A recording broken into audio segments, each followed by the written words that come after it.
اللہ نے آدم کو تمام علوم و فنون سکھا دیے. ایک کام تو یہ ہوا، اور دوسرا کام یہ فرمایا گیا کہ وَمَا خَلَقْتُ الْجِنَّ وَالْإِنسَ إِلَّا لِيَعْبُدُونَ، میں نے جنوں کو اور انسانوں کو صرف اس لیے پیدا کیا کہ وہ میری بندگی کریں، میری عبادت کریں، میری اطاعت کریں، میری مانیں. تو یہاں پر بھی علم اور اخلاق. اخلاق کا مطلب صرف یہ نہیں ہے کہ ہم لوگوں کے ساتھ جو کچھ برتتے ہیں بس وہ اخلاق ہے، بلکہ انسان کا جو کیریکٹر ہے، انسان کا کردار ہے، انسان کے مزاج کی ساخت ہے، انسان کی تربیت ہے، اور تربیت کے جو بنیادی عناصر ہیں وہ سب اخلاق کہلاتے ہیں. ایک ہے خلقت اور ایک ہے خلق. خلقت انسان کی جسمانی ساخت کا نام ہے، انسان کی پیدائش کا حیولہ اور انسان کے جسم کا ہیکل، یہ اس کی خلقت ہے. اور ایک خلق ہے، یعنی یہ ہیکل، یہ جسد، یہ ڈھانچہ، یہ جسم آخر کن عادات، کن صفات، کن خصوصیات، کن امتیازات، کن صلاحیتوں کا مالک ہے، اس کا اپنے تئیں کیا عمل ہے اور دوسروں کے ساتھ اس کا کیا معاملہ ہے، اس کا برتاؤ لوگوں کے ساتھ کس طرح کا ہے. اور اس دنیا میں جتنی چیزیں اللہ تعالیٰ نے پیدا فرمائی ہیں ان سب کے ساتھ اس کا برتاؤ کیا ہے. جمادات کے ساتھ اس کا برتاؤ، نباتات کے ساتھ اس کا برتاؤ، حیوانات کے ساتھ اس کا برتاؤ، انسانوں کے ساتھ اس کا برتاؤ، اور اس کے بعد دیگر مخلوقات کے ساتھ اس کا برتاؤ، فرشتوں کے ساتھ اس کا برتاؤ، اجنہ کے ساتھ اس کا برتاؤ. یہ برتاؤ کی جتنی شکلیں ہیں وہ سب انسان کے اخلاق ہیں. تو بہر صورت علم اسماء کہیے یا عبادت کہیے یا علم نبوی کہیے اور یا مکارم اخلاق کہیے، یہ سارے الفاظ فی الحقیقت ایک ایسی بات کو بیان کرتے ہیں جو نہایت جامع ہے، نہایت متوازن ہے، نہایت معتدل ہے، اور انسان کے اعلیٰ ترین کردار کی غماز ہے، اس کی عکاس ہے، اس کی ترجمان ہے، اس کا بیان ہے. اب یہ علم اسماء اور عبادت اور یہ تعلیم نبوی اور خلق نبوی کیسے وجود میں آتا ہے؟ ان کو وجود میں لانے کے لیے اللہ تعالیٰ نے نبی آخر الزمان صلی اللہ علیہ وسلم پر قرآن پاک کے جو ابتدائی بول نازل فرمائے، وہ اس امت کی ساخت و پرداخت اور اس امت کی ذہنی، قلبی، فکری، نفسیاتی علم الانسان ما لم یعلم. شروع کرو اللہ کے نام سے جو بہت مہربان ہے اور بہت ہی شفیق اور کرم فرما، اور پڑھو اپنے پروردگار کی صفات پر یقین رکھتے ہوئے اور ان صفات کی برکت حاصل کرتے ہوئے اور انہی پر اعتماد و بھروسہ کرتے ہوئے ان کو خون کے جمے ہوئے لوتھڑے سے پیدا کیا. پڑھو اور تمہارا پروردگار تو خوب دینے کے لیے تیار ہے. چاند و سورج عالم ہے، انسان حیوان عالم ہے، مادی چیزیں ایک عالم ہے، یہ سب عالم، یہ ذریعہ معرفت خداوندی ہے. اللہ کی معرفت ان سے حاصل ہوتی ہے، اللہ کا علم ان سے حاصل ہوتا ہے، اللہ کی صفات کی دریافت ان کے ذریعے سے ہوتی ہے. ان کے اندر خدا کی معرفت کے راز چھپے ہوئے ہیں، ان کی گہرائیوں میں اترنے سے خدا کی معرفت کی غواصی نصیب ہوتی ہے اور اس کے موتی ہاتھ لگتے ہیں.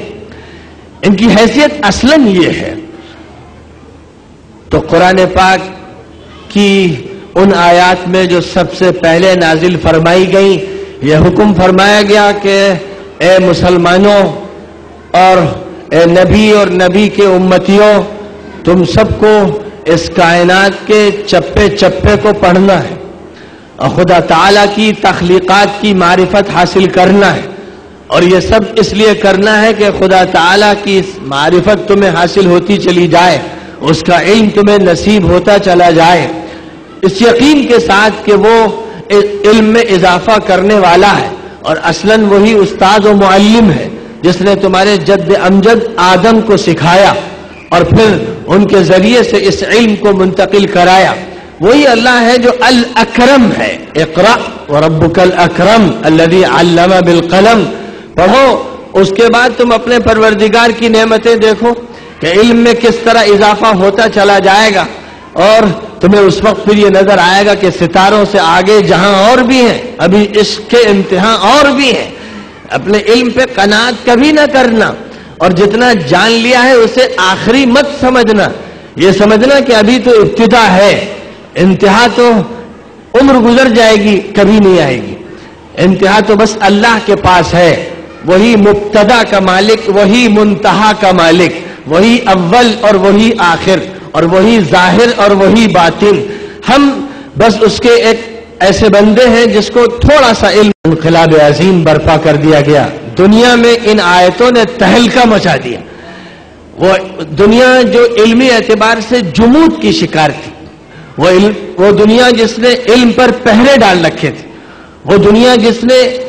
علم قطعی کے ساتھ وہم اور گمان اور ظن و تخمین کو شامل کر دیا تھا، بلکہ وہم و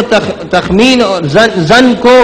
قطعی علم پر غالب کر دیا تھا۔ قطعی علم محدود ہو گیا تھا، سمٹ کے رہ گیا تھا، اور انسان کے ہاتھوں نے خدا تعالیٰ کے علم میں رد و بدل کیا تھا، تحریفات کی تھی، اپنے قلم سے تحریریں تیار کی اور یہ کہنا شروع کر دیا ھذا من عند اللہ، یا اللہ کی طرف سے، وما هو من عند اللہ، اللہ نے فرمایا کہ جھوٹ بولتے ہیں، اللہ کی طرف سے نہیں، وہ خود ان کی تحریریں، وہ تحریریں جو بائبل میں داخل کی گئی، اولڈ ٹیسٹامنٹ میں داخل کی گئی، نیو ٹیسٹامنٹ میں داخل کی گئی، اصل کتابیں گم ہو گئیں، ناپید ہو گئیں، جلا دی گئیں، اٹھا لی گئیں، اور انسانوں نے اپنے ہاتھوں سے اپنی معلومات کے نتیجے میں نئی کتابیں تیار کر کے انہیں متبادل بنا دیا، اور ان پر ان اقوام سے ایمان کا مطالبہ کیا گیا۔ نتیجہ یہ ہوا کہ علم حقیقی بادلوں میں گم ہو کے رہ گیا، چھپ کے رہ گیا، اس پر پردے پڑ گئے، اور جو علم ظنی تھا اور تخمینی تھا وہ غالب آتا چلا گیا اور پھیلتا چلا گیا۔ اللہ تعالیٰ نے اپنے نبی حضرت محمد صلی اللہ علیہ وسلم کے ذریعے مکہ مکرمہ میں فاران کی چوٹی پر، بلکہ ہرا پہاڑ کی چوٹی پر غار ہرا میں جو بات ارشاد فرمائی اور جو وحی نازل فرمائی، اس کے ذریعے سے علمی دنیا میں ایک نئے انقلاب کی دعوت دی گئی۔ اب یہ بات کہی گئی کہ علوم کی تقسیمات بند کر دیجئے، علوم پر پردے مت ڈالیے، علوم پر پابندیاں مت لگائیے، علوم کے دروازے کھول دیجئے، کھوج کیجئے،